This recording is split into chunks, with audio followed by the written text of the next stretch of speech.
Hello everyone, इस video में हम एलिमिनेशन मेथड यानी विलोपन विधि के बारे में बात करेंगे, जिसका प्रयोग हम किसी इक्वेशन यानी समीकरण को सोल्व करके एक्स और वाई की वैल्यू निकालने के लिए करते हैं। चलिए शुरू करते हैं। एलिमिनेशन मेथड यानी विलोपन विधि का मतलब होता है कि इसके अंदर हम किसी एक हिस्से को एलिमिनेट यानी कि खत्म कर देते हैं, उसका विलोप कर देते हैं पूरी तरह से। जैसे हमने एक्स को खत्म कर दिया तो बाद में वाई का आंसर बच जाएगा हमारे पास। इसके अंदर हम समीकरण को इस तरह से प्लस या माइनस करते हैं कि एक हिस्सा पूरी तरह से खत्म हो जाए। जैसे मान लीजिए हमारे पास ये दो समीकरण है, जब हम इनको आपस में जोड़ते हैं तो बराबर के इस तरफ वाला हिस्सा इस तरफ जुड़ता है और बराबर के दूसरी तरफ वाला हिस्सा दूसरी तरफ जुड़ता है और बीच में आ जाता है बराबर का निशान। अगर मैं इन दोनों समीकरणों को आपस में जोड़ दूं तो ये वाला हिस्सा एक दूसरे के साथ जुड़ जाएगा। पहले ऊपर वाला हिस्सा आएगा यानी कि एक्स प्लस वाई, फिर प्लस का निशान बीच में, नीचे आएगा एक्स माइनस वाई, बीच में बराबर है तो बराबर का निशान आ जाएगा। दूसरी तरफ वाले भी जुड़ जाएंगे यानी कि 7 प्लस में 2। अब x में x जुड़कर 2x आ जाएगा, लेकिन ये प्लस का y है और ये माइनस का y है तो ये दोनों एक दूसरे को कैंसिल कर देंगे। y का y से कैंसिल होने के बाद इस तरफ सिर्फ और सिर्फ x वाला हिस्सा बच जाएगा। ये 7 और 2 9 हो जाएगा। 2 मल्टीप्लाई में इस तरफ आकर नीचे डिवाइड में हो जाएगा तो 9/2। हमारे पास x की वैल्यू आ गई 9/2। हम समीकरणों को आपस में जोड़ते या घटाते हैं, उससे एक हिस्सा खत्म हो जाता है, या तो x खत्म हो जाएगा या y खत्म हो जाएगा। कई बार एक जैसे नहीं होते यानी कटने की सिचुएशन में नहीं होते। जैसे यहाँ पे मान लीजिए 2y होता तो भी आपस में नहीं कटेंगे जब हम इनको जोड़ेंगे, तो उसके लिए हमें समीकरण में थोड़ा सा बदलाव करना होता है। हमें यहाँ पे 2y है तो ऊपर भी 2y की ही जरूरत पड़ेगी, तो हम पूरी समीकरण को ही 2 से गुना कर देंगे। हम ये नहीं कर सकते कि सिर्फ y को गुना कर दिया। हम अगर गुना करेंगे तो पूरी समीकरण को ही करेंगे। फिर हमने 2 की गुना x से कर दी, ये आ गया हमारे पास 2x। फिर हमने 2 की गुना y से कर दी तो ये आ गया हमारे पास 2y। अब इस तरफ वाले आगे ऐड होंगे तो x ऐसे का ऐसा माइनस का 2y आ जाएगा। बराबर का निशान है, ये आ गया हमारे पास 7 जमा 2। फिर से वही सेम, ये प्लस का 2y है, ये माइनस का 2y है। जो बिल्कुल एक जैसे होते हैं ना वो कट जाते हैं। अगर दो बिल्कुल एक जैसे, एक प्लस का और एक माइनस का, तो एक दूसरे से कट जाएंगे चाहे वो कुछ भी हो।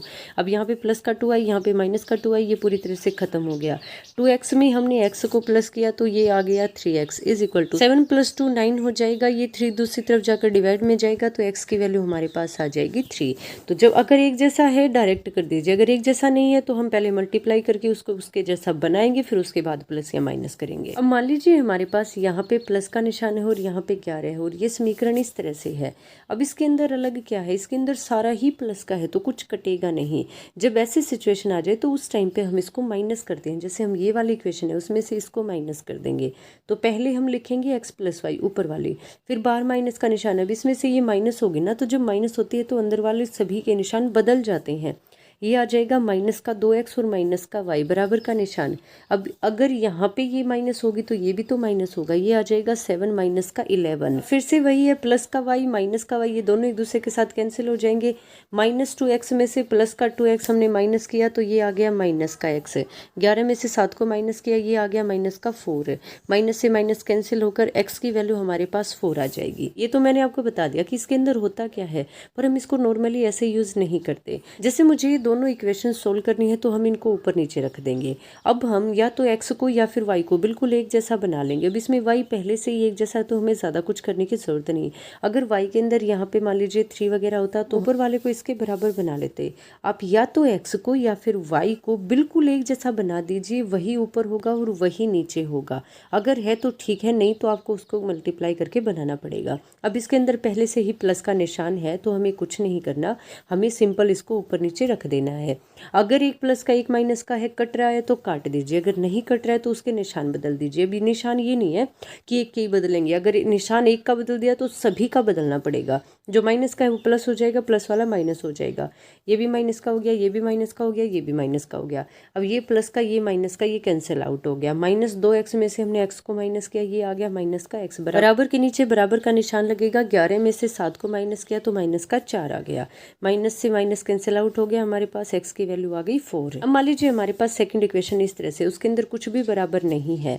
अब इस टाइम पे हम बराबर करेंगे ऊपर वाले को, या तो आप 2 से मल्टीप्लाई कर दीजिए या फिर आप 3 से मल्टीप्लाई मल्टीप्लाई कर दीजिए। आपको पूरी इक्वेशन को मल्टीप्लाई करना पड़ेगा। अब चलिए 2 से मल्टीप्लाई कर देते हैं, तो सभी को 2 से मल्टीप्लाई करना पड़ेगा।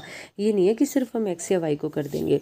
अब हमें बिल्कुल वही सेम काम करना है। अगर कट रहा होता तो हम अभी के अभी काट देते, लेकिन नहीं कट रहा है तो हमें निशान बदलने पड़ेंगे। ये माइनस का हो जाएगा, ये भी माइनस का हो जाएगा, ये माइनस का हो जाएगा।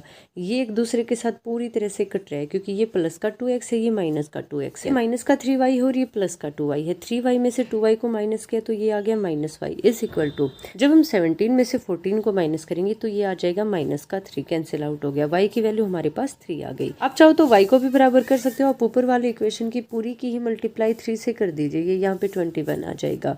फिर से वही दोनों प्लस के हो गए तो हम निशान बदल देंगे। अब की बार y वाला हिस्सा कैंसिल हो जाएगा, जो एक जैसा होगा ना वही कैंसिल होगा। 3 में से 2 को माइनस किया, ये आ गया x। 21 में से 17 को माइनस किया तो ये आ गया हमारे पास 4, तो x की वैल्यू आ गई 4 है। इस तरह से आप x या y में से किसी एक को एलिमिनेट यानी विलोप करके इस विधि से x और y की वैल्यू निकाल सकते हो। आगे जब हम और एग्जाम्पल वगैरह करेंगे तो आपको बिल्कुल अच्छे से समझ आ जाएगा। x + y = 5 और 2x - 3y = 4। अब बिल्कुल वही सेम है, हमें ऊपर वाली इक्वेशन नीचे वाले के बराबर बनानी पड़ेगी। तो या तो आप पूरी को 2 से मल्टीप्लाई कर दीजिए या फिर 3 से मल्टीप्लाई कर दीजिए। जब हम इस पूरी इक्वेशन की 2 से मल्टीप्लाई करेंगे तो 2 के साथ x की मल्टीप्लाई होकर 2x आ जाएगा, 2 के साथ y की मल्टीप्लाई होकर 2y आ जाएगा, और 2 की 5 से मल्टीप्लाई होगी तो 10 आ जाएगा। फर्स्ट इक्वेशन को 2 से मल्टीप्लाई करके सेकंड इक्वेशन के नीचे रख देते हैं। ये भी प्लस का है, ये भी प्लस का है, तो ये ऐसे तो डायरेक्ट कटेंगे नहीं, हमें ये माइनस करने पड़ेंगे। माइनस करने पड़ेंगे तो हमें इसका निशान बदलना पड़ेगा। हम इन दोनों को पूरी तरह से काट देंगे। ये भी माइनस का 3y, ये माइनस का 2y, तो -3 और -2 हो जाएंगे -5, क्योंकि निशान हमेशा बड़े का आता है। ये -5y इस तरह से हमारे पास आ गया। तो ये 4 है, ये -10 था हमारे पास, ये -6 आ जाएगा। तो एक तरफ बच गया -5y, दूसरी तरफ बच गया -6। जब हम एक तरफ से दूसरी तरफ इस -5 को लेकर जाएंगे, ऊपर -6 था, नीचे -5 था, माइनस से माइनस कैंसिल आउट हो गया। y की वैल्यू हमारे पास आ गई 6/5। जो हमारी y की वैल्यू आई है वो हम दोनों इक्वेशन में से किसी एक इक्वेशन के अंदर रख के x की वैल्यू भी निकाल लेंगे। हमारे पास एक इक्वेशन है x + y = 5। हम इसमें x तो ऐसे कैसे छोड़ देंगे और y की जगह पे जो वैल्यू आई है वो रख देंगे। y की वैल्यू आई है 6/5। हम y की जगह 6/5 रखकर जब इसको दूसरी तरफ ले जाएंगे तो ये माइनस का हो जाएगा। जब हम इसका एलसीएम लेंगे तो नीचे आ जाएगा 5। 5 को 1 से डिवाइड करेंगे, 5 का 5 रह जाएगा। 5 की 5 से मल्टीप्लाई करेंगे तो 25 आ जाएगा। 5 को 5 से डिवाइड करेंगे 1 आएगा, फिर उस 1 की मल्टीप्लाई 6 से करेंगे तो 6 आ जाएगा। 25 में से 6 को माइनस किया और आगे इसको सोल्व किया तो x की वैल्यू आ गई 19/5। अंदर 3x - 5y = 4 है और सेकंड इक्वेशन है 9x - 2y = 7। अब हमें बिल्कुल सेम बनाना है। यहाँ पे 9x है, अगर मैं 3x को 3 से मल्टीप्लाई कर दूँ तो ये भी 9x आ जाएगा। 3 की मल्टीप्लाई 3x से होगी तो 9x आ गया। 3 की मल्टीप्लाई 5x से होगी तो -15y आ गया। 3 की मल्टीप्लाई 4 से हो गई तो 12 आ गया। फर्स्ट इक्वेशन को 3 से मल्टीप्लाई करने के बाद हम इसके नीचे रख देंगे। अब एक जैसे हैं, ये भी प्लस का, ये भी प्लस का, तो हमें निशान बदलने पड़ेंगे। निशान अकेले का नहीं बदलेगा, सभी का बदल जाएगा। ये प्लस का था माइनस का हो गया, ये माइनस का था प्लस का हो गया, ये प्लस का था माइनस का हो गया। अब हमें ऊपर वाले निशान नहीं देखने, अब हमें नीचे वाले निशान देखने हैं। ये प्लस का था, ये माइनस का था, कैंसिल हो गया। प्लस का 15y है, ये माइनस का 2y है। 15 में से 2 को माइनस किया, ये आ गया 13y और निशान हमेशा बड़े का आता है। माइनस का 12 था, प्लस का 7 है। -12 और +7 को 12 में से 7 को माइनस किया, 5 आ गया। निशान बड़े का है तो माइनस का 5 हो गया। अब ये 13 मल्टीप्लाई में है, दूसरी तरफ जाकर डिवाइड में हो जाएगा तो y की वैल्यू आ जाएगी -5/13। अब आप किसी एक इक्वेशन के अंदर y की वैल्यू रखकर x की वैल्यू भी निकाल सकते हो। 3x ऐसे का ऐसा -5 y की जगह पे हम रख देंगे -5/13 = 4 है। माइनस की माइनस से मल्टीप्लाई होगी तो ये प्लस आ जाएगा। 5 की 5 से मल्टीप्लाई होगी तो ये 25 आ जाएगा। ये इस तरफ प्लस का है, दूसरी तरफ आकर माइनस का हो जाएगा। 13 हमने एलसीएम ले लिया, 13 की 1 से डिवाइड किया तो 13 आ गया। 13 की 4 से मल्टीप्लाई की तो ये 52 आ गया। -25 ऐसे कैसा, क्योंकि 13 को 13 से डिवाइड करेंगे तो 1 आ जाएगा। इस तरफ हमारे पास 3x ऐसे का ऐसा है। जब हम 52 में से 25 को माइनस करेंगे तो ये हमारे पास बचेगा 27/13 है। अब ये 3 इस तरफ मल्टीप्लाई में है, दूसरी तरफ आकर डिवाइड में हो जाएगा। 3 इससे कैंसिल हो जाएगा 9, तो x की वैल्यू हमारे पास आ गई 9/13। Thank you very much.